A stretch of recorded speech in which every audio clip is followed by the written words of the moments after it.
Hello दोस्तों, नमस्कार। स्वागत है आपका मेरे चैनल में। मैं हूं दीपक उनियाल और इस वीडियो में हम एक बहुत ही इंपॉर्टेंट टॉपिक के बारे में बात करने वाले हैं आज। अगर आपको ध्यान होगा, एक महीने पहले अगर आपने वीडियो देखी होगी तो मैंने एक वीडियो बनाया था। उसमें ये था कि 5 यूनिवर्सिटीज़ हैं जिन्होंने इंडियन स्टेट्स को, कुछ कुछ स्टेट्स को, वो बेसिकली देखा जाए तो नॉर्थ इंडियन स्टेट्स थे, उनको बैन कर दिया है। जो कि एक बैड न्यूज़ थी। और एक और बैड न्यूज़ है ये वाली भी फिर से,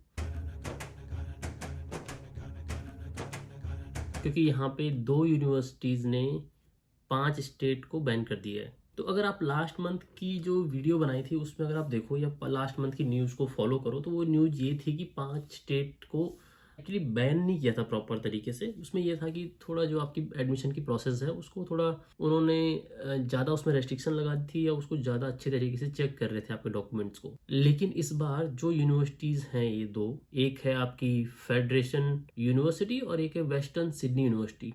तो ये फेडरेशन यूनिवर्सिटी आपकी विक्टोरिया में है और जो आपकी ये वेस्टर्न सिडनी यूनिवर्सिटी है ये सिडनी में है, राइट। तो इन दोनों यूनिवर्सिटीज़ ने अब कुछ स्टेट के स्टूडेंट्स को बैन कर दिया है। पहले तो ये बात करते हैं कि कौन कौन से स्टेट है जिनको बैन किया है, और उसके बाद हम ये बात करेंगे कि बैन किया क्यों है, राइट। और इसका फ्यूचर में क्या असर हो सकता है, और बाकी जो यहाँ पे मिनिस्टर्स वगैरह हैं वो इस टॉपिक को लेके क्या बात कर रहे हैं। तो इन सब चीज़ों के बारे में आज हम बात करने वाले हैं। अगर आप यहाँ पे एडमिशन के लिए ट्राई कर रहे हैं या आपने ऑलरेडी अपने डॉक्यूमेंट सबमिट कर दिए हैं तो ये वीडियो आपके लिए बहुत ही ज़्यादा ज़रूरी है। तो ऑस्ट्रेलिया आने के लिए थोड़ा ज़रा रास्ता डिफ़िकल्ट सा होता हुआ दिख रहा है अगर इन यूनिवर्सिटी में आप जा रहे हो। इसके अलावा अगर किसी और यूनिवर्सिटी में भी ट्राई कर रहे हो तो उसके बारे में हम बात करेंगे कि क्या क्या इसके कंसिक्वेंसेस हो सकते हैं जो अभी तक की यूनिवर्सिटीज़ ने यहाँ पे स्टेप्स लिए हैं। प्लस यहाँ पे जो मिनिस्टर्स हैं, क्योंकि देखो गवर्नमेंट चेंज हुई है तो उसके बाद मिनिस्टर्स चेंज हुए हैं, और उनके जो वो जो बोल रहे हैं, जो वो चीज़ें फील कर रहे हैं यहाँ के बारे में कि एजुकेशन सिस्टम किस तरीके से ब्रेक हो रहा है, या किस तरीके से जो बाहर से लोग आ रहे हैं वो किस तरीके से इसका गलत फ़ायदा या एक्सप्लॉइट करने की कोशिश कर रहे हैं। उस पे उनके जो बयान आते हैं या उन पे जो भी वो बात रखते हैं अपनी, उससे पता चलता है कि इनके फ्यूचर में स्टेप क्या हो सकते हैं। तो इसके बारे में आज हम बात करने वाले हैं। तो दोस्तों, फेडरेशन यूनिवर्सिटी ने एक्चुअली जो विक्टोरिया में है उसने 5 स्टेट को पूरी तरह से बैन कर दिया है। उसमें एक है पंजाब, दूसरा है हरियाणा, तीसरा है जम्मू कश्मीर, चौथा है उत्तराखंड और पांचवा है उत्तर प्रदेश। तो अगर ये स्टेट के नाम आपके डॉक्यूमेंट्स में हैं, वो आप अगर यहाँ से अप्लाई कर रहे हैं, वो अब क्या क्या डिटेल्स हैं उसकी, बट उन्होंने बेसिकली ये बोला है कि 5 स्टेट से अगर एप्लीकेशंस आ रही हैं तो वो पूरी तरह से उनको रिजेक्ट कर देंगे। और इन्होंने जो आपके देखो एडमिशन आने का जो यहाँ पे जो एडमिशन मिलता है उसका प्रोसेस क्या होता है, आप खुद तो अप्लाई करते नहीं है, एजेंट्स के थ्रू अप्लाई करते हैं। और एजेंट्स को जब अप्लाई करते हैं तो उसको यूनिवर्सिटी पैसा भी देती है, राइट। तो इन्होंने एजेंट्स को लेटर भेजे हैं कि इस जगह से स्टूडेंट्स की एप्लीकेशन नहीं आनी चाहिए। तो एक तो फेडरेशन यूनिवर्सिटी का मैंने आपको बताया कि 5 जो स्टेट्स हैं उनको बैन किया है। दूसरा वेस्टर्न सिडनी यूनिवर्सिटी है, उसने तीन स्टेट के बच्चों को, उसमें एक पंजाब है, एक हरियाणा है और एक गुजरात है। तो अभी इसने क्या किया, इसने एक्चुअली 2 महीने का बैन लगाया है। इन्होंने कहा है कि 2 महीने का बैन लगाया, और इसमें कुछ और भी जो इनकी स्टेप्स हैं वो स्ट्रिक्ट होने वाले हैं, जैसे कि एडमिशन की जो कंडीशंस होंगी या स्क्रीनिंग किस तरीके से होने वाली है, ये बाकी के लिए है। लेकिन इनको तो प्रॉपर बैन कर दिया इन 3 स्टेट के बच्चों को। और उसके बाद कमेंसमेंट फीस भी इंक्रीज की जा सकती है। तो कमेंसमेंट फीस का एग्जैक्टली मैं मतलब नहीं समझ पाया कि क्या मतलब है। इसका मतलब ये भी हो सकता है कि जैसे आप मेरे ख्याल से अभी जो एडमिशन्स लेते हैं तो उसमें आपको आई थिंक 6 मंथ की फ़ीस अब आप जमा करनी होती है। हो सकता है वो साल भर की फ़ीस करें, या आपका जैसे हम इंडिया में अगर आप जानते हैं तो हम स्टार्टिंग में कुछ पे करते हैं एडमिशन फ़ीस, मे बी उसकी बात हो रही है। बट इन्होंने फ़ीस को इंक्रीज़ करने की बात की है। बट मुझे ये लग रहा है कि ये हो सकता है कि आप, जहाँ तक जो मतलब मेरा आइडिया है उसमें ये है कि जैसे अगर आप 6 महीने की पहले फ़ीस भरते थे यूनिवर्सिटी के अंदर, तो हो सकता है अब आपको कहें कि भाई साल भर तो रहना ही है, उसके बाद देखो चेंज करने का मन करे तो करना। इस टाइप की चीज़ हो सकती है, ठीक है। ये मेरा विचार है। इस बारे में मैं एग्जैक्टली पुख्ता तरीके से नहीं कह सकता हूँ ये कमेंसमेंट फीस का क्या मतलब है। तो अगर आप लोग एजेंट्स के संपर्क में रहते हैं तो हो सकता है आपको ये चीज़ें पता हो पहले से कि क्या मतलब होता है। अच्छा, उसके बाद अब बात करते हैं कि यार ये बैन क्यों कर रहे हैं, ठीक है। तो बैन का कारण देखो ये है कि एप्लीकेशंस का जो फ्रॉड है ना बहुत ज़्यादा बढ़ता जा रहा है। अभी डिपार्टमेंट ऑफ होम अफेयर्स ने भी बताया, उन्होंने कहा है कि ऑस्ट्रेलिया की यूनिवर्सिटी, अब मान लो उनके पास 100 एप्लीकेशंस आ रही हैं तो 100 में से 20 उनको रिजेक्ट करनी पड़ रही हैं, ठीक है।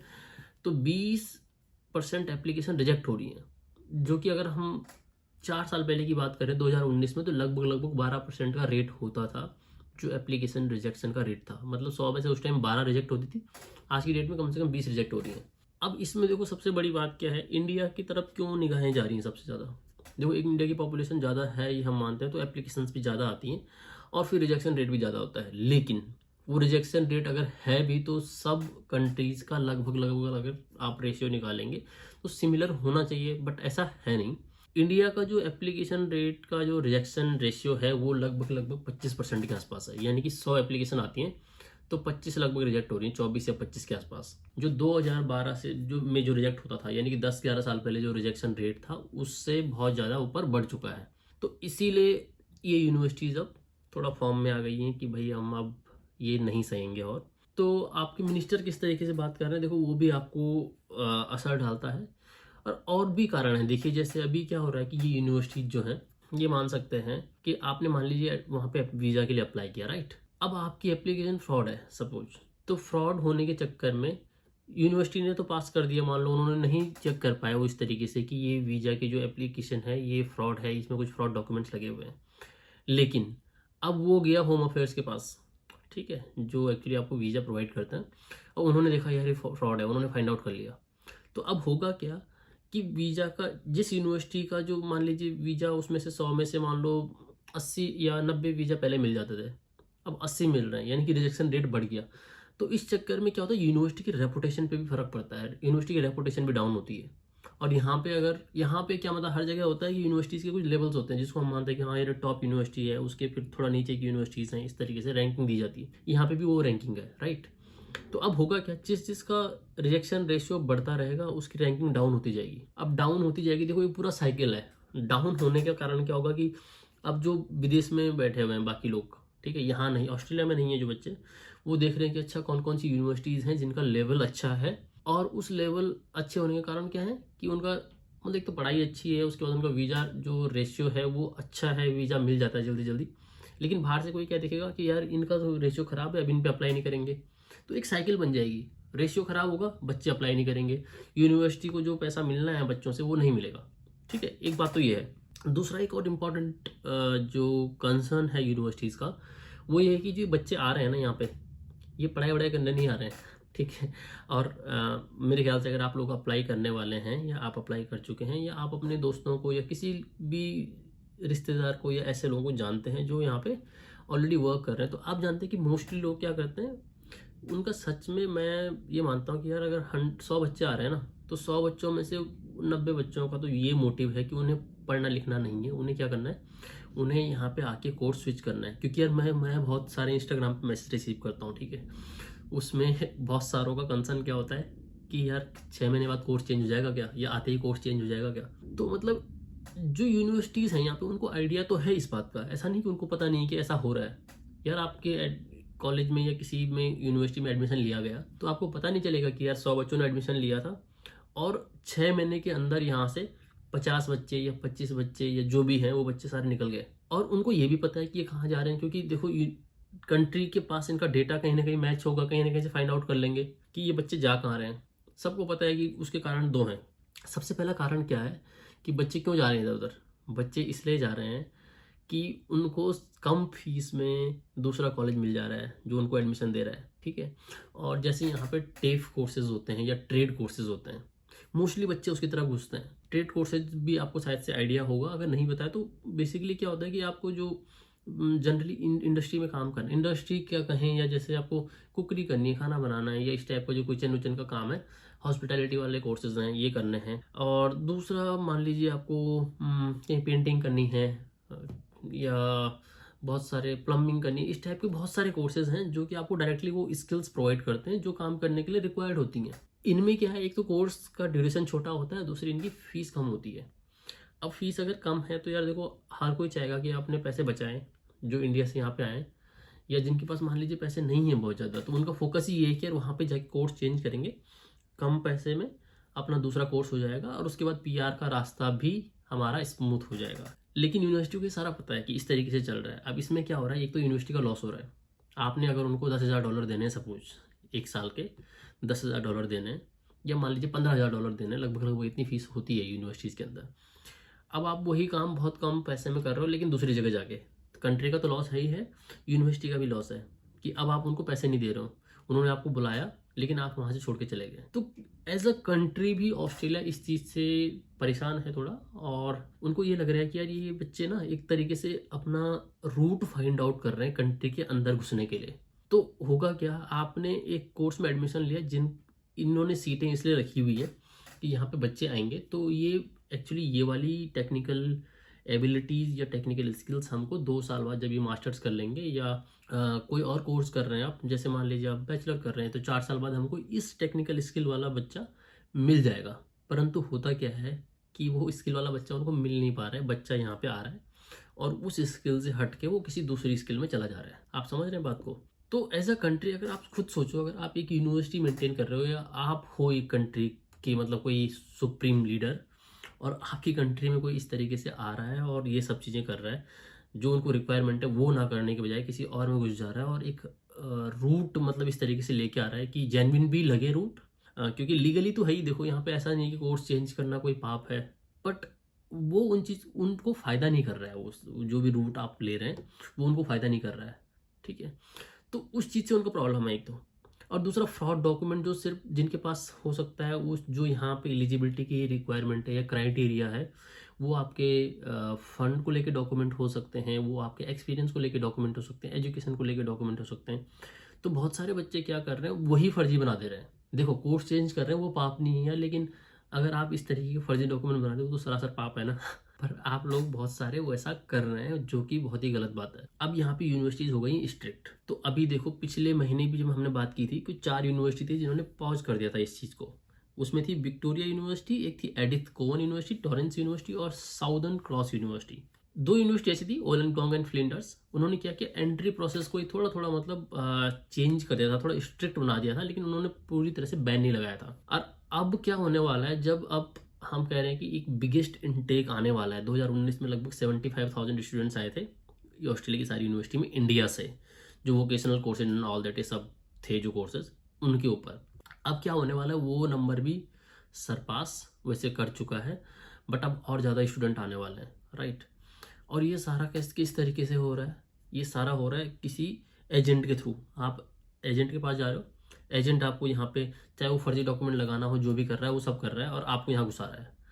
अब यहाँ पे हो क्या रहा है, एक मंत्री ने अभी बोला था, यहाँ पे एक फेडरल जो लेबर एमपी है जूलियन हिल, उसने बोला था यार कि जो ये सब सिस्टम यहाँ पे चल रहा है ना, हर कोई एजेंट बन जाता है, और एजेंट बनने के बाद वो क्या कर रहा है, फर्जी तरीके से यहाँ पे यूनिवर्सिटीज़ में बच्चों को भेज रहा है। तो वो कह रहा है कि इसका कोई एक तरीके से देखा जाए तो एक रेगुलेशन होना चाहिए स्ट्रिक्ट, कि कौन एजेंट बन सकता है कौन नहीं बन सकता है।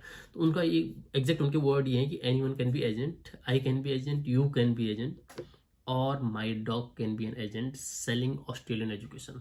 तो ये बहुत बड़ी बात है। देखो जब मिनिस्टर इस तरीके से एक भी सेंटेंस उन्होंने बोल दिया ना, तो उसके रिपरकशन बहुत हाई हो सकते हैं इन फ्यूचर। तो इस बात को आपको दोस्तों ध्यान में रखना है। अब मैं आपको थोड़ा एक ये लेटर वैसे मैं यहाँ पे कमेंट सेक्शन में दे भी दूंगा, लेकिन मैं थोड़ा आपको पढ़ के भी बता देता हूँ कि क्या क्या बोल रहे हैं ये यूनिवर्सिटीज़। तो देखो दोस्तों, मैं आपको बताता हूँ फेडरेशन यूनिवर्सिटी ने क्या कहा है। इन्होंने कहा है कि यूनिवर्सिटी ने ऑब्जर्व किया है कि एक बहुत ही ज़्यादा वीजा एप्लीकेशन आ रही है जो कि रिजेक्ट हो रही हैं, और हमको लगा था यार कि ये बहुत ही कम टाइम के लिए होगा, लेकिन ऐसा है नहीं, ये बहुत लंबे टाइम से चला आ रहा है, और हमें लगता है कि फ्यूचर में भी ऐसा होने वाला है। उसमें भी स्पेसिफिकली नॉर्थ इंडियन के जो स्टेट हैं उनसे हमें ऐसी उम्मीद है आगे कि ये ऐसा करेंगे या फ्रॉड डॉक्यूमेंट्स लगाएंगे या इनकी वीजा एप्लीकेशन रिजेक्ट होगी। तो हम इसको देखते हुए पंजाब, हरियाणा, जम्मू कश्मीर, उत्तराखंड और उत्तर प्रदेश के स्टूडेंट्स को बैन करने वाले हैं, जिनकी एप्लीकेशन ही हम एक्सेप्ट नहीं करेंगे।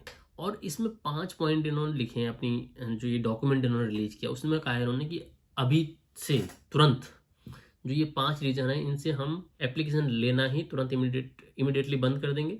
जो अभी तक एप्लीकेशन आई है उनको तुरंत विड्रॉ कर दिया जाएगा। यानी कि आप अगर इन फेडरेशन यूनिवर्सिटी में अगर आपने कोई एप्लीकेशन लगाई है तो वैसे भी वो रिजेक्ट हो जाएगी। और ये मत सोचिए कि जो अगर मान लीजिए जुलाई इनटेक में आपको नहीं लिया गया तो फेब इनटेक में या किसी और इनटेक में आपको ले लिया जाएगा, तो ऐसा बिल्कुल नहीं होगा। हाँ, एक चीज़ है, एक इम्पॉर्टेंट चीज़, कि कोई अगर एप्लीकेंट है उसके पास कोई अनकंडीशनल ऑफर है और उसने 19 मई से पहले फीस जमा कर दी है, तो उसके पास चॉइस है कि उसको हम COE भेजें या वो अपना एप्लीकेशन विड्रॉ करना चाहे, वो उसकी मर्जी है। तो ऐसा किया जा सकता है अगर आपने 19 मई से पहले फीस जमा कर दी है तो, ठीक है। अब बाकी ये कह रहे हैं कि we ask that you don't recruit student from these regions until further notice. ये एजेंट्स को बोल रहे हैं, तो एजेंट्स को सबको इन्फॉर्मेशन जा चुकी है कि अब हमें इन जगह से बच्चे नहीं लेने हैं। ये तो रही आपकी फेडरेशन यूनिवर्सिटी की बात। अब दोस्तों वेस्टर्न सिडनी की बात करते हैं। इनका भी यही कहना है कि जो जुलाई में पिछले साल 2022 में एडमिशन हुए थे वो बहुत सारे बच्चे अब हैं ही नहीं यहाँ पे। इनका बहुत ही हाई एट्रिशन रेट चल रहा है, यानी कि जो आए थे वो छोड़ के चले गए। 3 स्टेट है, पंजाब, हरियाणा, गुजरात, जहाँ के बच्चे ये बहुत ज़्यादा कर रहे हैं। तो अब इन्होंने क्या कह दिया कि ये डेंजरस है काफ़ी, और ऐसे इन्होंने ऐसे बहुत सारे एजेंट को आइडेंटिफाई भी किया है जो इस टाइप के काम कर रहे हैं। तो अब इन्होंने इस तरीके से जो भी इन स्टेट से बच्चे आ रहे थे उस पर फिलहाल अभी बैन लगा दिया है। अभी इन्होंने 2 महीने के बोला है, लेकिन देखो यार 2 महीने का मतलब ये नहीं है कि सिर्फ 2 महीने है, ठीक है। तो इन यूनिवर्सिटी में एक तो अप्लाई करने से आप बचो, और जिन्होंने स्ट्रिक्ट प्रोसेस जो अभी पहले पिछले महीने की बात हुई थी और जिनके नाम मैंने बताया उनमें भी अप्लाई करने से बचो अगर आपके डॉक्यूमेंट में थोड़ा भी झोल है तो। अगर पूरी तरह आपके डॉक्यूमेंट जेन्युइन है और इन यूनिवर्सिटीज़ ने बैन नहीं किया है तब आप कर सकते हो। अदरवाइज अप्लाई करना इन पर्टिकुलर यूनिवर्सिटीज़ में यार आपको अवॉइड करना चाहिए इस वक्त, ठीक है दोस्तों। तो मेरे ख्याल से मैंने आपको काफ़ी इन्फॉर्मेशन दे दी है। अब देखो हम यार एक चीज़ और मैं बताना चाहता हूँ। कुछ टाइम पहले ना एक यहाँ पे जो फेडरेशन एजुकेशन मिनिस्टर हैं जेसन क्लेयर, उनका एक स्पीच आई थी, एक लंबी सी, लगभग 1 घंटे की। आप चाहें तो वो यूट्यूब पे देख भी सकते हैं, और मैं कोशिश करूँगा उसके बारे में बात करने की नेक्स्ट वीडियो में। उसमें उन्होंने बहुत सारी चीज़ें बताई थी जो कि वो प्रॉब्लम फेस कर रहे हैं यहाँ पे, ठीक है, इस एजुकेशन सिस्टम को लेके। देखो हर जगह वही रोना है एजुकेशन सिस्टम को लेके। हम इंडिया में भी रोते हैं कि यार कुछ गड़बड़ चल रही है, यहाँ पे भी ये भी रो रहे हैं कि यार कुछ ना कुछ गड़बड़ चल रही है। तो गड़बड़ हर जगह चल रही है, उस सिस्टम को हर बार कुछ ना कुछ सुधारने की ज़रूरत होती है, जो भी सिस्टम चला आ रहा होता है। तो उससे ये भी पीड़ित हैं। ये पूरी तरह से रूल्स भी नहीं बदल सकते, क्योंकि उससे क्या होता है, इनका अपने स्टूडेंट को भी असर पड़ सकता है। तो ऐसा भी नहीं कह सकते हैं कि आपको कोर्स चेंज ही नहीं करने दिया जाएगा, पर वो देखो अब गवर्नमेंट क्या करती है उस बारे में। लेकिन मैं आपको अब देखो अपनी तरफ से मैं कुछ सजेशन देना चाहता हूँ। आप बहुत सारे आपके कई बार क्वेश्चंस होते हैं। लास्ट वीडियो जो मैंने पिछले मंथ बनाई थी उसमें यार बहुत सारे कमेंट्स आए थे, बहुत सारों को मैंने रिस्पॉन्ड भी किया था कि क्या क्या करना चाहिए इन फ्यूचर में आपको। और बहुत सारे लोगों ने, मैं सच में बताऊँ, मुझे इंस्टाग्राम पे मैसेज भी किए कि यार ये फेक डॉक्यूमेंट लगा के जा रहे हैं तो चलें क्या। तो देखो यार पहले मैं कहना चाहता हूँ कि अगर आप फेक डॉक्यूमेंट लगा रहे हैं तो प्लीज़ ऐसा ना करें। या अगर आप फेक डॉक्यूमेंट लगा के यहाँ पे वीज़ा अप्लाई करने आना चाहते हैं तो ऐसा नहीं है कि यार आप तुरंत अभी पकड़े जाएं। ऐसा भी हो सकता है कि आप 6 महीने बाद पकड़े जाएं और फिर उसके बाद फ्यूचर के लिए ब्लैक लिस्ट कर दिया जाए आपको। तो इस चीज़ को अवॉइड करो। अगर आपका कोई भी फेक डॉक्यूमेंट है तो उसको बंद कर दो पूरी तरह से, उसको लगाना। जेन्युइन से अगर आ सकते हैं तो आइए, नहीं तो किसी और दूसरी कंट्री का रूट चूज कीजिए, वहाँ जाइए, फिर जॉब करने यहाँ पे आइए। इस तरीके से भी किया जा सकता है यार। ऐसा ना हो कि इस यूनिवर्सिटी ने आपको बैन कर दिया या इस कंट्री ने आपको बैन कर दिया, फिर उसके बाद आपके वीजा, आपके पासपोर्ट पे एक गलत ठप्पा लग गया कि यार इनको यहाँ से भेजा गया। वीज़ा रिजेक्शन तो आपको हर जगह बताना पड़ेगा, जहाँ भी दूसरी जगह वीज़ा अप्लाई करेंगे, कौन कौन सी कंट्री से हमारा वीज़ा रिजेक्ट हुआ है, क्यों हुआ है। अगर फ्रॉड के चक्कर में वीज़ा रिजेक्ट होने की कोई बात आपके पासपोर्ट पे रहती है तो यार वो एक ब्लैक स्पॉट हो जाएगा। तो उस चीज़ को अवॉइड करो। अब एक चीज़ और बोल लेते हैं कि यार इन फ्यूचर क्या हो सकता है जब ऐसी ऐसी बातें कर रहे हैं। तो देखो सबसे पहली बात तो ये कि अभी 4, 5, 6, 7 ये कुछ यूनिवर्सिटीज़ हैं जिन्होंने रेस्ट्रिक्शन लगाने की बात या ये समझ लो कि बैन करने की बात की है। तो तुम्हें क्या लग रहा है कि यार ये 5, 6, 7 यूनिवर्सिटी तक रुक जाएगा? ऐसा नहीं होगा। ये बाकी यूनिवर्सिटी भी फेस कर रही होंगी, पक्की बात है। अब धीरे धीरे क्या होने वाला है, बाकी यूनिवर्सिटीज भी आवाज़ उठाएंगी कि यार हमारे साथ भी यही हो रहा है, हमारे साथ भी यही हो रहा है। तो धीरे धीरे होगा क्या कि रेस्ट्रिक्शन तो सबकी तरफ से आने वाली है धीरे धीरे। दूसरा क्या है, सबका जो कॉज है, एक तरीके से सबका जो रीज़न है कि ऐसा क्यों हो रहा है, ये एट्रिशन क्यों हो रहा है, ये छोड़ के क्यों जा रहे हैं बच्चे, उसका कॉज एक ही है कि बच्चे यहाँ पे पढ़ाई वढ़ाई करने नहीं आ रहे हैं। बच्चों का काम है जॉब करना, जॉब ढूंढना। और ये कब हुआ यार, देखो जब ये पिछली जो गवर्नमेंट थी उन्होंने जैसे वर्क आवर्स जो एक लिमिट होती थी 20 आवर्स की, 20 आवर्स पर वीक, उसको इंक्रीज करके अनलिमिटेड कर दिया था। तो उस टाइम पे बच्चे बहुत ज़्यादा आने लग गए। उनको लगा यार कि इतना सारा काम करेंगे और पैसे छापेंगे आराम से दबा के। वो हुआ, उस चक्कर में बच्चे आए। लेकिन अब वो फिर से 24 आवर्स हो चुका है पर वीक, या हम कहें कि फोर्टनाइटली 48 आवर्स इन्होंने कर दिया। 20 से तो बढ़ा दिया लेकिन अनलिमिटेड से कम कर दिया।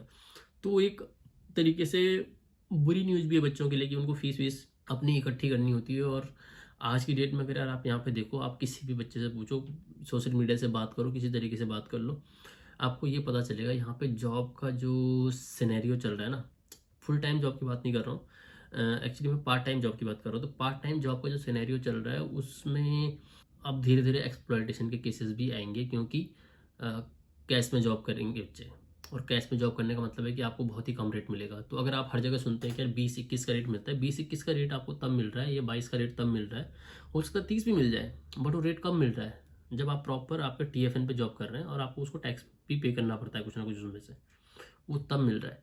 अदरवाइज जैसे कैश में करेंगे तो यार 12-15 वाले भी ऐसे सुनने में आ रहे हैं कि ऐसे भी जॉब ऑफर की जा रही है। कुछ कुछ बच्चों से मेरी बात हुई थी, उनका ये भी था कि 4-5 दिन उन्होंने ट्रेनिंग की और उसके बाद उनको पे नहीं किया गया, फिर उनको छोड़ना पड़ा इस जॉब को। तो इस टाइप के किस्से भी होने वाले हैं अब धीरे धीरे। अगर आप यहाँ पे आएंगे तो आपको सुनने को मिलेगा। लेकिन आने से पहले इन चीज़ों का ध्यान रखिए कि प्लीज़ फ्रॉड डॉक्यूमेंट्स अपने बंद कर दीजिए अगर आप लगा रहे हैं। इन फ्यूचर ये चीज़ें और स्ट्रिक्ट हो सकती हैं, तो उस चीज़ को ध्यान में रखें, ठीक है।